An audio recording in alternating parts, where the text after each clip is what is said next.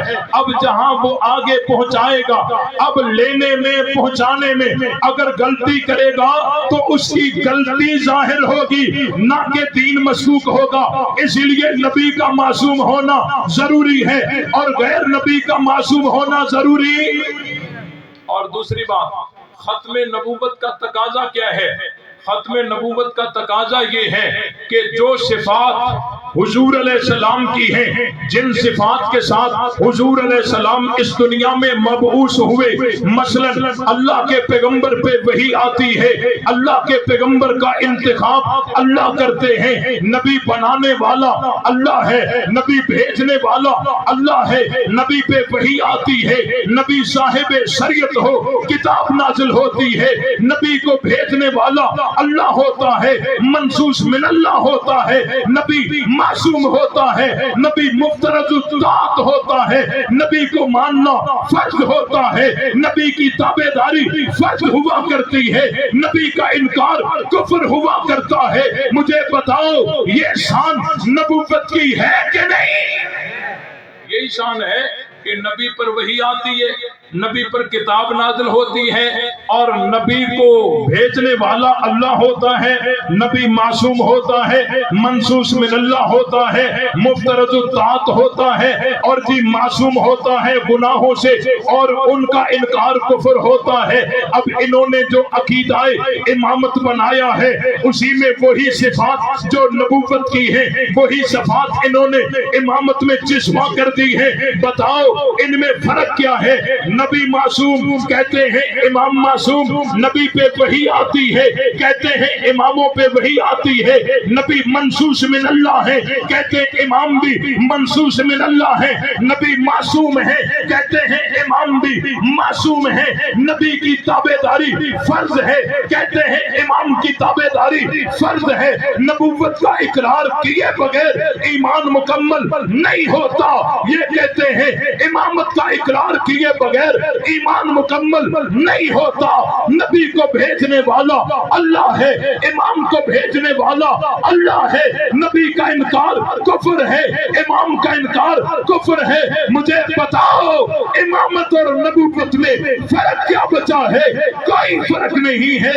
جو نبی کے بعد کسی کو منصوص من اللہ کہتا ہے، معصوم کہتا ہے اور وحی کا قائل ہے، کتابوں کا قائل ہے، یہ ختم نبوت کا انکار ہے۔ عقیدہ امامت عقیدہ ختم نبوت کے ساتھ بغاوت ہے۔ عقیدہ امامت عقیدہ ختم نبوت کے ساتھ کیا ہے؟ بغاوت ہے۔ اور ایک بات عرض کروں، مجھے ساتھیوں نے اصرار کیا ہے کہ آپ اپنے مناظرے کا تھوڑا حال احوال مجھے بتائیے۔ میں ایک بات عرض کرتا ہوں کہ ان کا پورا دین محمدی سے الگ ہے، ان کا پورا دین محمدی سے الگ ہے۔ ہماری سند پیغمبر کے ساتھ متصل ہے کہ ہم جو بات کہتے ہیں، جو عقیدہ بتاتے ہیں وہ پیغمبر کے ساتھ متصل ہے، اور یہ جو عقیدے بتاتے ہیں یہ پیغمبر تک متصل نہیں ہے۔ ان کی روایت رکتی ہے امام جعفر صادق کے ہاں، ان کی روایت رکتی ہے امام محمد باقر کے ہاں، ہماری روایت چلتی ہے پیغمبر تک چلتی ہے، سند متصل ہے۔ ان کی سند متصل ہو سکتی جب ان کا پورا دین محمدی سے ہٹ کر ہے۔ تو مناظرے کا عنوان یہ تھا کہ تمہارا جو مذہب ہے شیعہ مذہب یہ دین محمدی ہے، اس کو ثابت کرو۔ مناظرہ طے ہو گیا۔ ہم جب تیاری کر رہے تھے لائبریری میں بیٹھ کر ان کے بڑے بڑے مناظرین کی کتابوں کو کھول کے ہم نے دیکھا کہ یہ جب اپنا پورا دین ثابت کریں گے، نبی سے ثابت کیسے کریں گے؟ ان کا پورا دین شریعت محمدی سے ہٹ کر ہے۔ ہم پوچھیں گے یہ عقیدہ رجت کہاں سے آیا؟ نبی نے تو نہیں بتایا۔ تولہ کہاں سے آیا؟ نبی نے تو نہیں بتایا۔ تبرہ کہاں سے آیا؟ نبی نے تو نہیں بتایا۔ عقیدہ امامت کہاں سے آیا؟